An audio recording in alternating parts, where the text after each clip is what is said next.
Rebonjour à toutes et à tous les amis, on se retrouve pour les pronostics de NXT Stand and Deliver. Donc le prochain pay-per-view de la NXT lieu, qui aura lieu à Philadelphie dans la même salle que Friday Night SmackDown. Donc ça va être quand même assez intéressant de la part de la WWE de faire en sorte que de mettre ce pay-per-view là à ce moment-là. Donc on va bien voir ce que là nous réserve. Ça sera donc à 17h pour ce qui est du kick-off et à 18h pour ce qui est du show principal. Donc pour débuter cette vidéo pronostic, justement, je vais vous parler du kick-off. Donc Sean Spears, l'ancien catcheur de la AEW contre Joe Gacy. Est-ce que Joe Gacy va réussir l'impensable et mettre fin aux espoirs de Sean Spears et un petit peu gâcher son retour en pay-per-view? J'en suis pas certain personnellement. Je partirais plutôt sur une victoire de Sean Spears. Je vais m'expliquer pourquoi.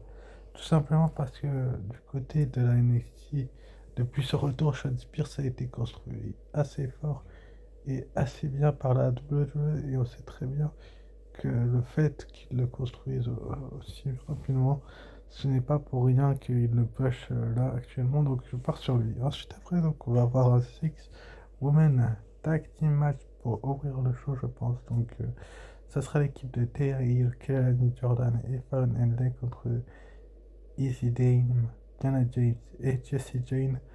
Je pense sincèrement, Jessie Jane, ayant battu Fallon Henley du côté de la NXT, que l'équipe de Jessie Jane part avec un ascendant psychologique et a de fortes probabilités de s'imposer. Donc je vais pronostiquer personnellement, c'est un avis personnel, une victoire de l'équipe de Jessie Jane. Pas parce que tout simplement elle est meilleure, mais juste parce que elle est, pour moi, elle est rentrée dans la tête de Thea Hill et Thea Hill va perdre le contrôle et elle va peut-être prendre même le pile des Hill. Donc c'est quand même assez intéressant de voir que Jessie Jane, pour moi, va repartir avec la victoire avec son équipe. Donc c'est assez intéressant. Ensuite, après tout, on aura le match pour les titres par équipe de NXT. Donc Baron Corbin et Braun Breaker, les champions par équipe en titre, contre Axiom et Natal Fraser, qui ont eu pas mal de matchs pour se qualifier. Donc ils ont remporté un match tag team, puis le triple menace lors du dernier NXT qui a eu lieu la nuit dernière. Là, en face, on a deux colosses. On a déjà vu ce match du côté de la NXT par le passé. Et j'ai du mal à voir les actuels champions Braun Breaker et Baron Corbin perdre. Ça fait pas si longtemps que ça qu'ils sont champions, mais après ils peuvent perdre étant donné que Braun Breaker a signé un contrat du côté de Friday Night SmackDown. Donc ça peut être une astuce aussi pour le faire tout simplement partir ailleurs. Enfin, pas partir, mais le mettre donc en difficulté. Mais je verrai pas trop pourquoi il perdrait les titres. Donc je pars sur Baron Corbin et Braun Breaker qui gardent leur ceinture. Ensuite, après, donc on va avoir euh, Obafemi qui va défendre son titre nord-américain contre euh, Dijak et Josh Briggs. Donc Josh Briggs qui a déjà eu une opportunité en solo et qui a perdu. Et Dijak qui est un lutteur pour moi qui mérite réellement d'être mis sur les devants de la scène, mais je vois pas trop Obafemi perdre. Je vais m'expliquer pourquoi Obafemi est pour moi l'un des meilleurs, si ce n'est le meilleur lutteur ces derniers temps du côté de la WWE. Donc c'est une bonne chose de se dire que Obafemi est ce qu'il dit. Donc c'est à voir, mais Obafemi a de fortes chances d'être vraiment mis en valeur et sur les devants de la scène. Donc on va bien voir comment la WWE va se débrouiller. Donc je pense qu'Obafemi va garder ce titre et il lui va très bien et que son règne va se poursuivre. Ensuite après, donc on aura Roxanne Perez contre Lyra Valkyria de Prodigy pour le NXT Women's Championship. Pour le NXT Women's Championship, donc le titre de Lyra Valkyria, donc Roxanne Perez, cette nouvelle attitude, cette nouvelle gimmick qui s'acharne qui s'est acharné sur le bras de Lyra Valkyria pour moi. Et bien, c'est une bonne chose de se dire que Lyra Valkyria et Roxane Perez je ne s'entendent plus trop.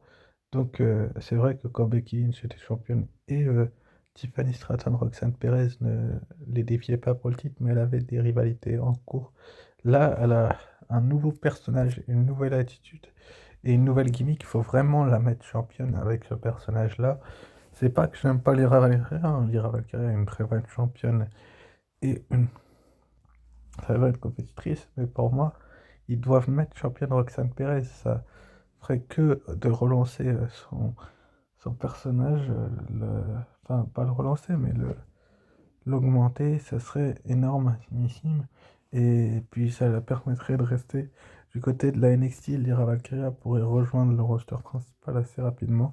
Ça pourrait être intéressant. Moi, pour moi, je vois bien un changement de titre dans ce match. Donc je vais partir sur une victoire de Roxane Perez, nouvelle championne de Prodigy pour la troisième fois. Elle n'a jamais perdu le titre et elle fait que de le répéter. Elle va s'acharner sur le bras de Lyra Valkyria, de la pauvre Lyra Valkyria du coup. Et je pense qu'avec son Pop Rocks, elle a moyen, et si quelqu'un l'aide même, de repartir avec le titre. Donc pour moi, je pars sur la victoire de Roxane Perez. Encore une fois, je peux me tromper. Et ensuite, après, donc, on aura le match pour le titre NXT, donc de Matt Dragon, Ilya Dragunov, qui va remettre son titre en jeu contre le Don of NXT, Tony D'Angelo. Donc Tony D'Angelo qui a battu, si je m'abuse, Carmelo Hayes, c'est ça, pour avoir la chance d'obtenir cette opportunité au titre. Donc je pense que Tony D'Angelo est pour moi parmi les meilleurs catcheurs, mais en fait, je le vois pas perdre. Je vais expliquer pourquoi là aussi. C'est-à-dire qu'on a un Ilya Dragunov qui est vraiment au sommet de son arc, qui est pas très très loin de rejoindre le roster principal, mais pour moi, c'est pas à un catcheur comme Tony D'Angelo de le battre et de lui prendre le titre, même si je pense que si il lui prenait le titre, bah, ça serait